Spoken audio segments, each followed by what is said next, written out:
most people have a family member or a friend. It's very common. And again, another reason to take a look at the shame. I mean, it's nothing to be ashamed of. It's Nothing at all. No. millions of people, Yeah. you know, and I think we raised an enormous amount of money. I think it was a 1 + 1 = 3 scenario because everybody was locked at home and the numbers were going way up. Yeah. Drinking and drugging, people were locked in their house. Yeah. Everyone was out of work. And so there was this double feeling of wanting to be part of something that was musical and also knowing that the people at home couldn't go to a concert or anything. There was like a unifying space where people could all gather. Sure. The fact that it was now going to be for this, opening this treatment center and opening this foundation that was going to help people, created an atmosphere where people wanted to be part of it. Yeah. So, I mean, full disclosure, the first thing that happened was Madison Square Garden gave us the beacon when they heard it was a benefit. Yeah. So MSG donated the building, and that made other people want to, like, people were kind of stepping up and saying, can I be part of this? Yeah. It was just something about COVID. Right. And then all the community of fans and friends and that were watching, I think it was $1.2 million or something was raised. That's what I've read. In 8 weeks. It was mind blowing. Everybody was donating. Like, I want to donate $5,000 in honor of my brother, who lost his life to, you know what I mean? Yeah. So there was just overwhelming amounts of emotion, and it was enough to actually start looking to put a down payment on a space.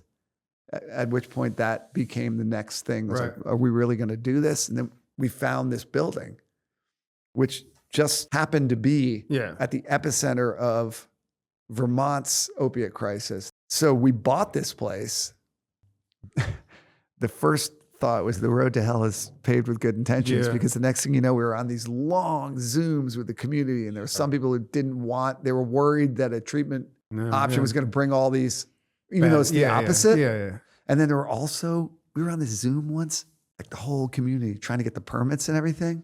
And the librarian would get on and say, we've had 3 ODs in the library because it's warm. Sure. Yeah. Please open this place. Right. Please. And then you had the neighbors kind of saying, we're worried they're going to be on our lawn. Which is the opposite of the case, but they didn't want to hear it. So it was all that for months and really complicated. There'd be one person spearheading this. We don't want those people around our neighborhood kind of vibe. And then we had to get our license.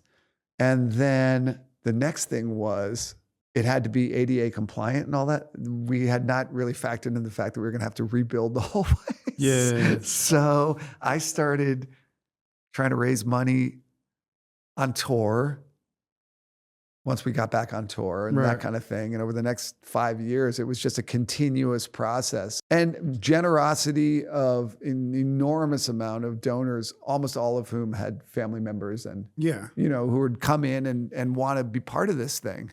Why do you sound surprised by all this stuff? Like the generosity of other people? You don't seem like it seems like such a great idea, and with something that you would want to put out in the world. You still seem like it would seem. It's just the volume of kindness was so moving.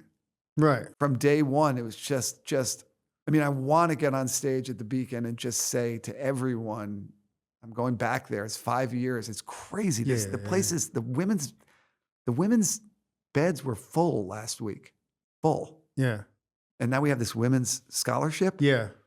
Which the amazing Tamara Holder jumped in on that with Melanie. And, thank you, Tamara. If you have to hear this, my God, incredible. And, the feedback from people coming out of this program is so positive. It's so overwhelmingly positive. People saying they would recommend it, to their friends, 95% or something like that, recommend it. And the last time I went up there, it's so warm. There's sunflowers and food and it smells good. And there's like people running around and there's dogs and everybody's sitting out on the yard in circle. Oh God, the whole thing is unbelievable.